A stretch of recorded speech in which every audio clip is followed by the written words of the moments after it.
What's it like to fly the F-35 and deliver a payload of bombs and missiles? Well, that's something that only the pilots will ever experience. What I can offer you is getting as close as possible to the real thing, as we learn about what makes the F-35 so deadly and how it uses its capabilities in terms of sensors and VLO, so very low observability, in a kill chain of identifying the target, assessing the target, and then of course attacking and destroying it. Now, I'm sure that all of you are familiar with the publicly accessible cockpits you find at air shows. Maybe you even sat inside one already. They're definitely worth the time to queue. However, what I didn't know until recently is that behind closed doors at these shows, we do find full-on simulators that get right to the limit of what can be shown to selected individuals. And that's what I want to show you. Recently I was at an air show in Germany, and you know what? I'll take the initiative and I'll swing by Lockheed Martin and see what happens. Let's see what Lockheed Martin is up to.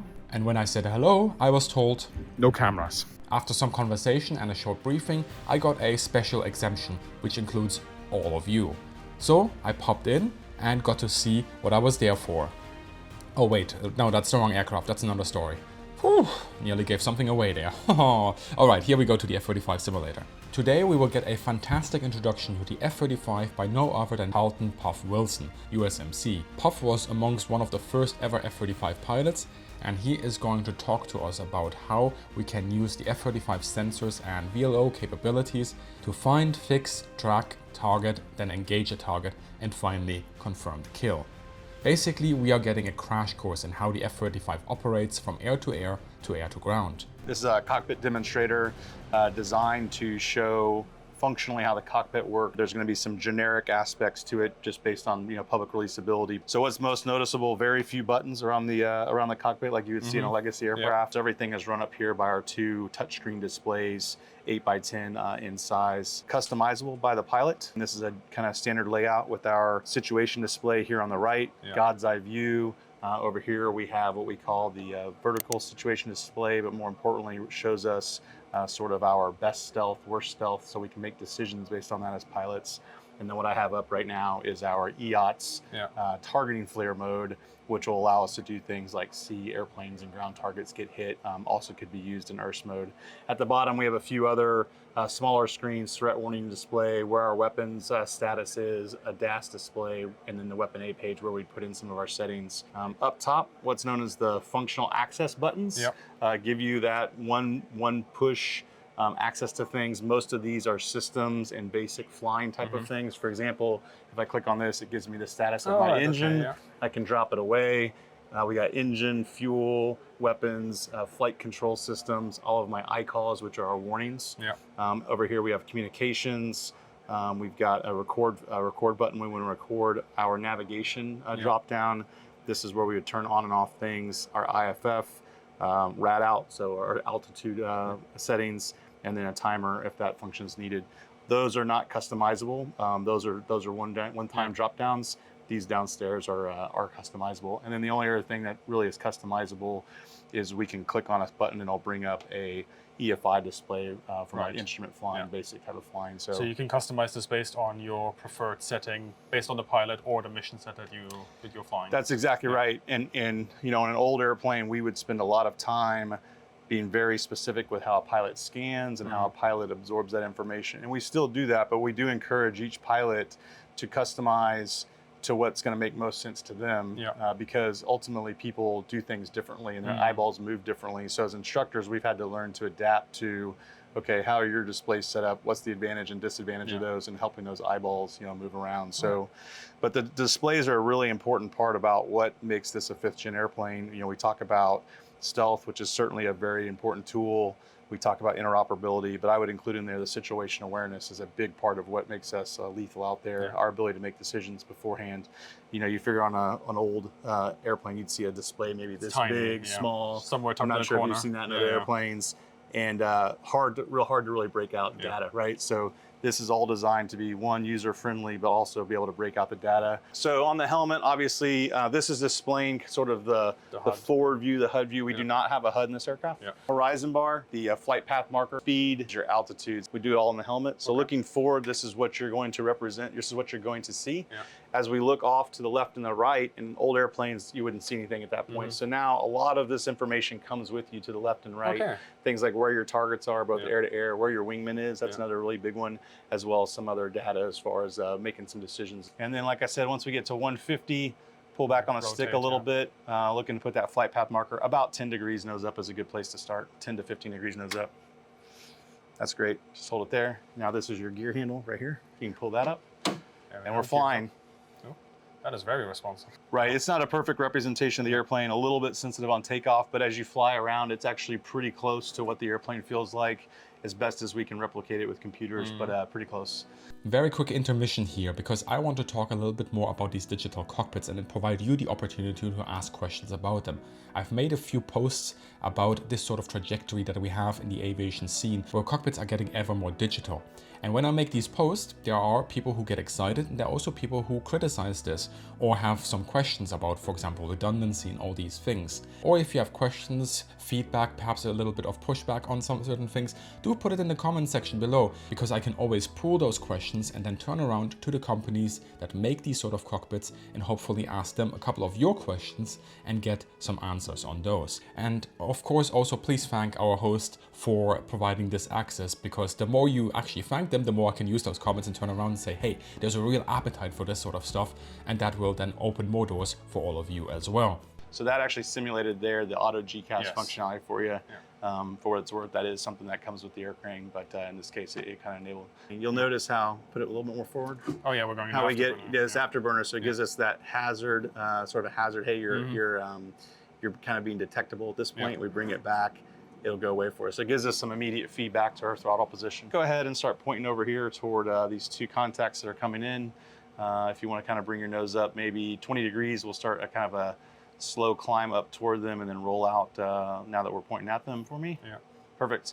Okay, now we're going to use that cursor. We got to practice a little bit. Go ahead and slew over to them. These two? Exactly, and then that zoom in. So this is one thing I think that's really nice. In an old airplane, we would spend a lot of time on the radar trying to break out different contacts. This is just two contacts, but we can handle many, many, many contacts. But having that ability to zoom in really gives us an ability to break out and distinguish. And then what's also really nice is I don't even have to ask my wingman what he's targeting, because all I have to do is look on my display and it's going to show me where he's targeting as well. So think about how that affected the tempo in that case, when I don't have to have that communication.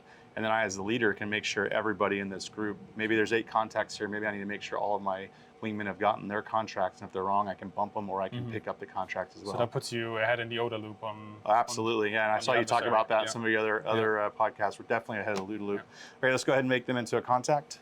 So we just... So this top button right here, fast forward, perfect. Slew over to the other one. So have both of those on there. Perfect, right. And so now we can switch between those by hitting right on that same switch. Right. Yep, you see how I'll flip between those. Oh yeah. Perfect. There we go. So now we are within shooting range. So whenever you are ready, we'll select that button one time. Yeah. Wait till this missile flies off. We'll step to the next guy. Step to the next guy and fire again. You can fire again. And we can do that as many missiles as many missiles as you have, as many targets as you have. Once again, you're going to see where all your wingman's missiles are going. You're going to be able to watch those time out. Let's go ahead and make about a 30-degree turn to the left, just to give ourselves a little bit of time. This is good. That's fine. And then once again, it's just going to allow us to see some of the the time out of these things. So obviously, one of the things that is hard to do in a legacy airplane is to decide, did the airplane actually follow the sky when these missiles time out? We've got timing to where the missiles are going to go. We've also got our wingman's timing, so we're going to see when these missiles get there. I've got a T-FLIR available to me from a visual perspective to see it. I've obviously got outside the eyes. If I had my HMD on, I would be seeing that same HUD representation that we had pointing forward, and I'd start to be able to have make some decisions on whether or not these airplanes fell out of the sky. And we can see also the missiles. We can also see the missiles coming out. And in fact, let's turn back over to them. I'll show you one last thing on here, which is the DAS system. You're going to see some squares. If it'll show it to us, it's not going to show us this time. Oh, there we go. See this squares with these little X's? That's the DAS system, able to see those IR angular rates to pick out those are missiles, whether they're coming at us or our missiles. All give us situational awareness as to what happened. So we just had our first potential impact. Let's actually switch over here so we can see them. They're falling out of the sky. They were in the clouds when it happened, but you'll start to see over here on the T-FLIR very clear indication of some Yes. sort of streaming coming out of them, Yeah. that they're falling down. We no longer have emissions out of the airplanes. Yeah. So I can say definitively those airplanes have fallen out of the sky. And that's valuable information to pass on to our legacy airplanes as well.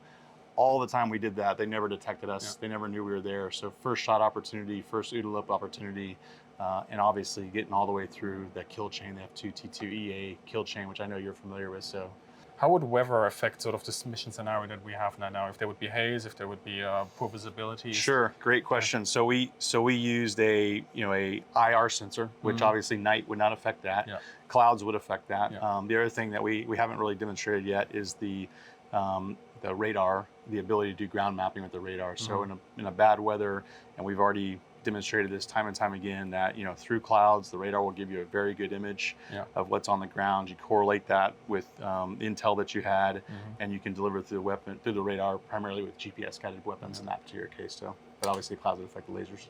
Does your sort of mission data library also include information on the range of the enemy systems, especially sort of the ground-to-air systems? Sure. So we talked about, if we go back to that air-to-air one display real quick, so push that forward would on be this. football on this one. So we talked about this display being related to our aircraft. Well, we also have the ability to, when we have a threat, let's say that triangle that we had here, if they're a SAM system, they have a little dish above it that tells us that they're putting out emissions.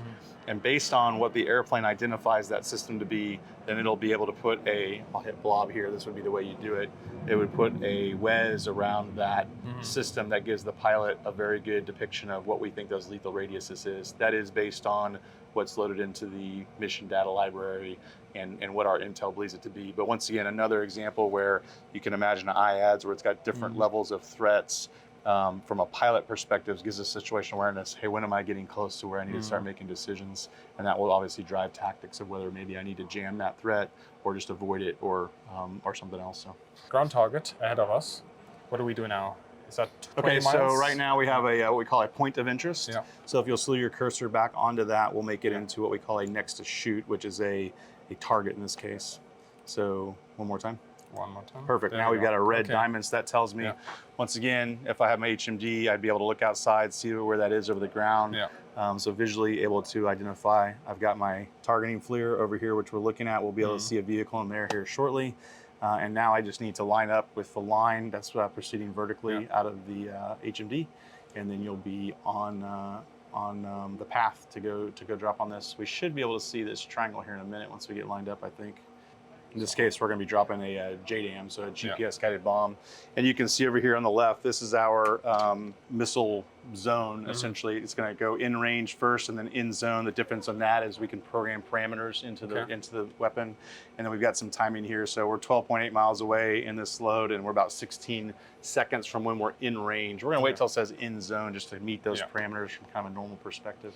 And how would that then work if with this being a GPS-guided bomb in a contested environment with GPS jamming? Sure. So there's definitely some tactics and considerations that you have when you're in a GPS environment, but at the end of the day, we do adjust our tactics based on the likelihood of GPS jamming being present or not. So we're in zone now. We're in zone, so when you're ready, you can push the pickle button.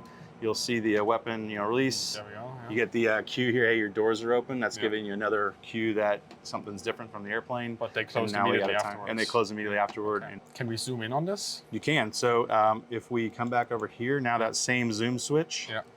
Oh, there we go. Zoom in. So you notice I picked another button, just where the green is around it. That's what we call the display management.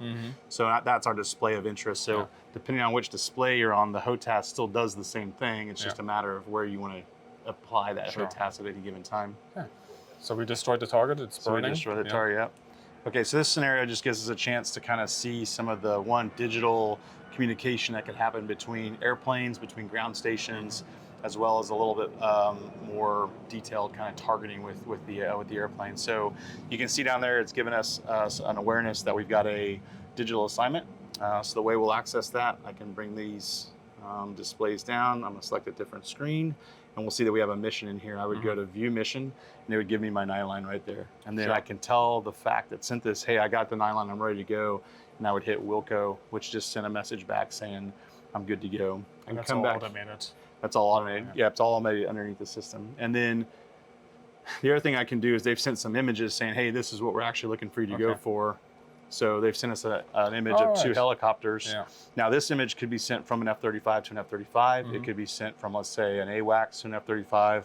Once again, taking away some of that communication, increasing the tempo, and helping with taking away ambiguity that's associated with CAS a lot of times, because voices, sometimes we talk about things differently. So we're gonna go try and find these two helicopters and get rid of them. But that would not be sent then with Link 16, but Metal or any other system that has more bandwidth than for pictures. So correct. We have the ability to send it both Metal and Link 16 in this case. You can select what you want to send, but what you get through those systems is a little bit different based on which system you're using for what it's worth. Okay, so we're gonna go ahead, I'm gonna just help you real quick. We're gonna go ahead and move our cursors over this blob of information, and I would like you to zoom into it for me a couple times. One more time, perfect, perfect. So anything with the line in front of it is movers. I will tell you, just for purposes of going quickly, we wanna select these little triangles right next to where it says AAA. So these right there, over here. Right here. Yep, there's two in there. Perfect, select that one for me. That was up here. Yep, and one more time. One more time, designated as target. Great, there's a target. And now if you look over here on your T-flare, you can use this switch to move over to your T-flare, zoom in. Zoom in, And those should look like helicopters to you. They do look like helicopters. Perfect. Yes. So let's go back over here just for purposes of making it easy. And that other triangle below it is what you're going to be looking for. Oops, there you go. You got it. You're working it. Oh. You can. Yeah. There you go. Yep, the one right below it. This one. Yeah. Let's click on that one. See what we get. Yeah. One more time. Perfect. Okay, so now we've chosen our two targets. From a standoff perspective, we've had targets sent to us. We're able to correlate those targets. We're able to correlate them on board, right? Yeah. That's that first part of that kill chain. Find, fix. Now we've targeted, and then we're about to engage here in just a second. So already completed kind of the first part of the kill chain with relatively quick speed and confidence that we're going after the things that we want to go after. But we're going to drop two glide weapons in. We'll use the pickle switch to do that. We'll only have to push it one time. Okay. So we ripple fire basically on two different targets at the same time. Correct. With one push. With one push. Because on that on this page I went and select targets 2, which tells it I'm going after 2 targets. All right, so let's go ahead. We're in zone. Push that button. You'll see that situation display change. There we go. Oh, there we go. Yeah. Now see that change? Doors open. It's gonna give us an indication. Hey, doors are open. Yeah. Something you need to know about. Boom, doors are closed. Now we're good to go. So I don't even have to point exactly at the target. I just not with certain weapons. In this particular case, these are glide weapons that do have some ability to turn, so it allows us to do that.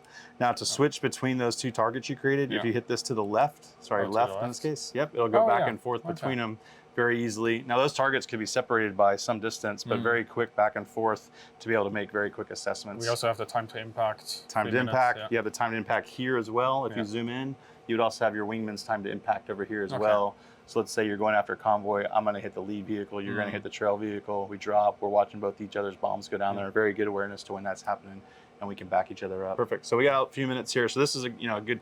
We have these glide weapons. They take time because we dropped from so far away. So this might be one of those considerations, depending on who we're going against. This may be a case for where maybe I put an F-35 behind me to help protect the weapons. Sure. So I drop. I go out. So I'm not, even though I'm cold, right, even though my nose is away from the aircraft, I would still be able to see everything that's going on because my wingman's information is being shared. So, because anything he sees, I see. And so you imagine, hey, maybe there's 2 of us in the front, 2 of us in the back. So as we turn cold, we still have all the information. And now maybe I need to use those F-35s in the back to jam to get those bombs in there, because certainly there are threats out there now that can go after our bombs as well. So these are all modern tactics we're starting to evolve as we start to see the threat evolve as well. So basically there's no more differentiation between your data and somebody else's data. It's all just one data pool. That's correct. So if I'm 30, 40 miles away from my wingman and he sees something that my systems haven't seen, I'm going to see it by nature of it. And there we go. There's one now. Switch over to the other one, and you can. Oh, you already that way. Actually, we already hit the other one. So okay, we hit them both almost simultaneously. Fantastic. So once again, back to that. F2, T2, EA, find all the way to assess. We've been able to assess. We can give clarity. I could hit capture at this point. Take that image and I could send it back for verification to whoever sent it to me, and they could be like, oh, target's done. I don't need to go back and check on it anymore. Maybe they give me another assignment. And then now we dropped we dropped some bombs. Let's say we're out of bombs, right?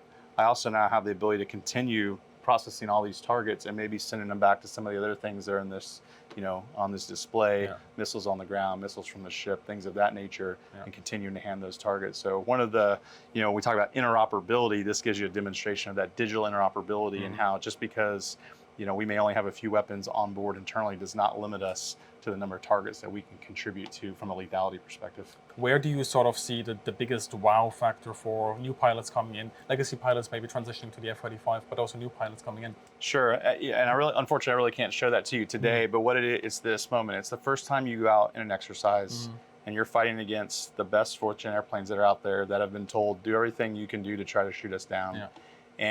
And you go out and you run the tactics, you run the displays, and you come back to the debrief and you've killed 4, 8, whatever number you got to kill that day, and you ask them the question, hey, did y'all know we were out there? Were you able to see us? And the first time a young guy hears an experienced F-16, F-15, you name it, pilot go like, never saw you guys today, y'all wailed on us. Like that's the moment when it becomes, that's when they are believers and they understand exactly what they're, what they've been given.